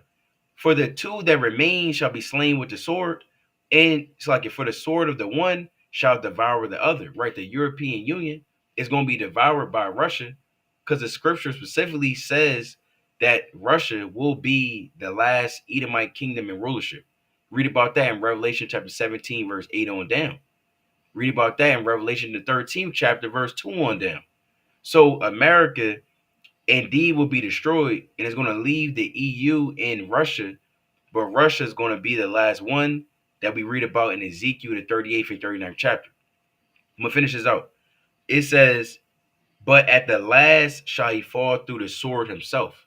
And when you continue on in Ezekiel 38 and 39, that the brother was just bringing out, we understand that this is set up for Russia and his allies to be overthrown, right, via Yahweh Shai, right, the angels and the elect men of Yahweh Bashem Yahushai. You got it though, King. I wanted to bring out this article real quick. I ain't gonna go too much into it, but if you want to go read it, is you can see the spirit of the nations, and the spirit is war right now, right? And a lot of people thought, oh, Trump was going to get in office and there was going to be peace, but it seems as though he's exasperated that spirit of war in the world, right? So it says U.S. sends second aircraft carrier to Middle East as Trump threatens to bomb Iran, right? So they keep sending out these different warships and aircraft carriers to this Middle East because they know there's something about to happen, right? That you can't get around. There's no reason why we be sending all these different. They're taking different military equipment from different stages on the earth and putting it in this Middle East. In this, I think the Strait of Hormuz for a reason. It's not for no reason. They're picking up camp and putting it here, right? So it says the U.S. is increasing its military presence in the Middle East as a war of words between Iran and President Donald Trump over Iran's nuclear ambitions sent tension spiraling in recent days, right? Because again, like the brother was reading, they're telling Iran you can't have nuclear weapons, right? Maybe 10, 15, 20 years ago they would have been submissive to that, right? They would have bowed their neck to America. But these nations, again, they're not having it anymore. They're a lot of these nations, they're not scared of America anymore because they see how weak they are. They see their economy falling. They can see how they've been living luxurious, and now they're not built for the wars that they've been beaten up on smaller countries like Iraq or Yemen or all these different small countries. But now you have big players like China. You have big players like Iran that are backing up these different nations. So most of these nations, they're really not scared of America anymore. So they're not going to bend the knee to what Donald Trump got to say. Oh, you can't have nuclear missiles. Says who? Right? It says over Iran's nuclear ambitions sent tension spiraling in recent days. The Pentagon extended the deployment of the USS Harry S. Truman aircraft carrier strike group and ordered a second flotilla to the Middle East. Pentagon spokesperson Sean Parnell confirmed Tuesday. It also sent additional warplanes to the region, including F-35 fighters and B-2 stealth bombers, according to a U.S. official. The posture shift came as Trump threatened to bomb Iran if the country does not strike a deal over its nuclear weapon capabilities.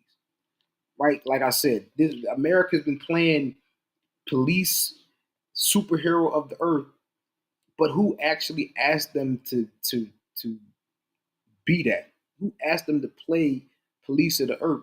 Nobody. But it's like you read in Revelation 13th chapter, all these nations, they seen what America do with their nuclear missiles, right? They sent fire down from heaven. So all these nations, at one point, they was like, all right, America, they got it. But guess what? Guess what levels the playing field? If I got a nuclear missile. So all these nations, they're not scared of America's threats no more because they have something that levels the playing field. It says if they don't make a deal, there will be bombing, he told NBC in a phone interview on Sunday.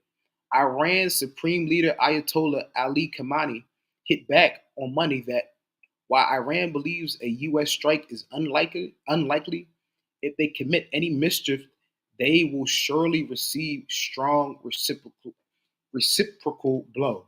You see that? So Iran, they're like they don't even believe that U.S. is about what they're talking about, and even if they are, they're going to get it back. That's basically what he's saying. So again, these nations, they're not scared of America, but you can see all these tensions heaping up in the Middle East where the Most High said this final war, this Armageddon is going to take place. And again, this is why we do this Watchmen Wednesday and start off by saying and telling brothers and sisters that they got to watch because you can see things. But yeah, the missiles aren't dropping yet, but there's things and pieces being moved in place to show you that these things are going to happen and they're going to happen soon. And they're inevitable because, again, these things were written before the beginning of time. But King, you got it.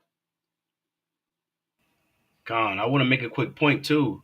Like the brother was just saying, it's not wise, right?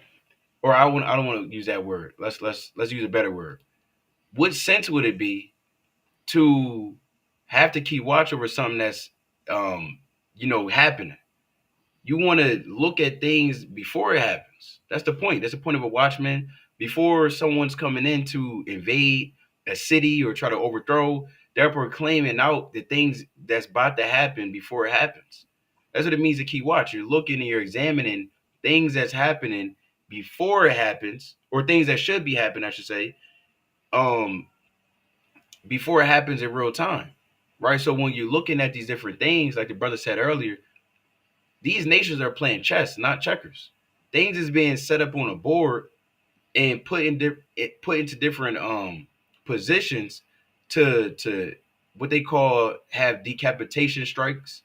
Like America right now, there's talks right now And these talks have been being leaked, right? Generals, former retired military, they're actually upset that these talks have been leaked, that America is thinking about doing decapitation strikes on Iran and taking out their top leadership.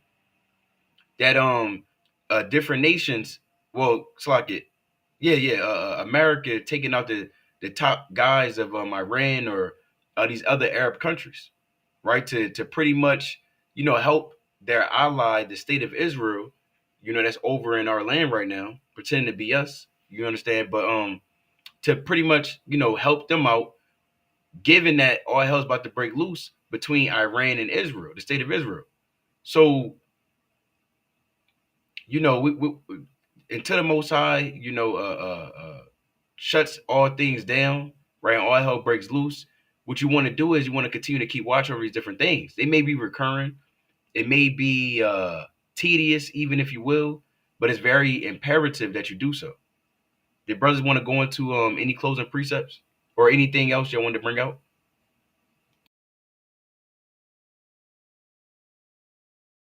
No, that's okay. I think get closing.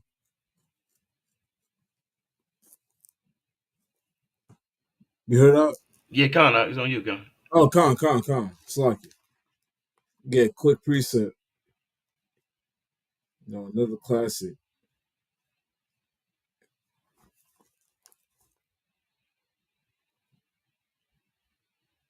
In First Thessalonians chapter 5, verse 1. It says, but above the times and the seasons, brethren, ye have no need that I write unto you. And like brothers been saying, and like we'll continue to say, all praise to the Most High that we're doing another Watchmen Wednesday. It's truly mighty that there's men and women that are up watching with us, dropping precepts, dropping things we might not have heard of. All praise to the Most High. But in the time and the seasons, there should be no need for us to come on a video, every Wednesday and tell you what time we're living in. As a true servant of the Most High, you have to keep watch. You have to. Like the brother always says, as a rhetorical and obviously an obvious question, we're not, or a statement, we're not in the times of Moses or Noah. We're not waiting, for Moses to come down from the mountain. We're not in these times right now. We're in the times of the end. The times of the end of the world where the Lord is going to bring judgment upon the face of the earth.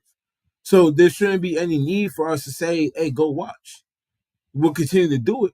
But you being a diligent servant of Yahweh Shem Yahushai, you have to make sure that you keep watch. Why? Because it's going to come like this. Verse 2. That day is going to come like this. Verse 2. For yourselves know perfectly that the day of the Lord so cometh as a thief in the night. So when you're in this truth, you got to know perfectly within your spirit, your actions, and in your mind that the day of the Lord will come as a thief in the night. Meaning you're not going to expect it, man. You're not. And like the brother brought out in his opening precept, you have to prepare for it. Otherwise, you'll be overtaken. Slakia. You'll be overtaken in the midst of the night. Why? Because you weren't prepared. And then the day of the Lord, it crept up on you. You weren't watching. You were asleep. You were drunk. You were there doing God knows what in the world. And the day of the Lord sneaks up upon you and overtakes you. And you get caught up. You get jammed up. Don't be that brother or sister, man. Always keep watch. Always watch out for these prophecies. Always keep your eyes on the kingdom. And none of these things are going to fail you, man. The day of the Lord won't overtake you, and you'll be prepared. You'll be one of those men, who Paul said that will come confidently into the grace of the Lord. Roughly paraphrasing. But Con, that's all I got, Kings. Y'all got it. Kind of like the brother said, you want to be prepared. You want to be ready because again, like the scripture says, you got to be like that man that was ready, that knew the thief was coming and what he prepared himself. He might have had some booby traps, or he was awake and he had his gun. But whatever the case is, he made himself ready because he knew that thief was coming. We have to be like that person that knows that thief is coming, because what the scriptures say, these things are going to happen. Right? We can't be like somebody that's saying, "Oh," and we're going to read scripture. The scripture I got that, "Oh, is 2,000 years in advance," or "is 1,000 years." Can't act like that, because we can see the things. We can see the scripture playing out like it's a movie, literally right before your eyes. You just got to be. You got to be. You got to be willing to go and look for these things, because again, mainstream media, they're not going to plaster this on the TV and show you that these things are happening. That's no, they want to keep you confused. You have to go and search these things out so that you can make yourself ready, right? But this is Ezekiel 12 and verse 27. It says, "Son of man, behold, they of the house of Israel say, the vision that he seeth is for many days to come, and he prophesied of the Salaki of the times that are far off." Verse 28, it says, "Therefore saying to them, thus saith the Lord God, there shall none of my words be prolonged anymore, but the words which I have spoken shall be done, saith the Lord God." So the things that the Most High spoke thousands of years ago, they took 1,000 years to happen, but now we're living in a time where you can see it playing out. So again, we have to prepare ourselves and continue to watch unless these things take us like a thief in the night. But you got it, King. Calm. Mighty breakdowns from the brothers. Brothers told the brother closing precept too. All praise to the Most High. But Khan, yeah, definitely. Man, it's a beautiful thing to see. The destruction of our enemies. The Lord spoke about that in the book of Sirach. But at the same time, you know, speaking as a man, you don't want to desire the day of the Lord and you're not getting yourself right. Right? We understand that all hell is about to break loose. So everyone that's tuned into this video, and us ourselves included, we want to make sure we're doing all we could do right before Yahweh Shai returns, because Yahweh Shai is going to see us face to face, and we want to make sure that we're able to stand in that day, right, and not be destroyed, right. But I'm gonna get this precept. This is the book of Amos, right? Amos chapter 4, and I want to get verse 12. Amos chapter 4 and verse 12. And it reads, Therefore, thus will I do unto thee, O Israel, and because I will do this unto thee, prepare to meet thy God, O Israel." Right, so Yahweh Shai is on his way to return. And him returning on this earth, you got to make yourself prepared. You have to prepare yourself.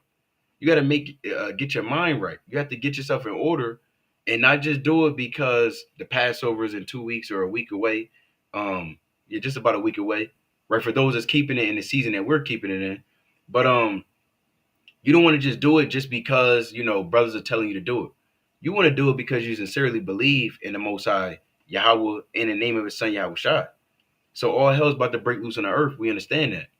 And any man that has wisdom, right? The Lord said, "A wise man foreseeth the evil and hideth himself." So you see that the different things that's happening in the world, and you want to prepare to hide yourself, but you're not hiding from the Lord. You want to hide yourself in the Lord. Meaning what? You want to be in these scriptures. You want to be built up in the knowledge, the wisdom, understanding of the Lord.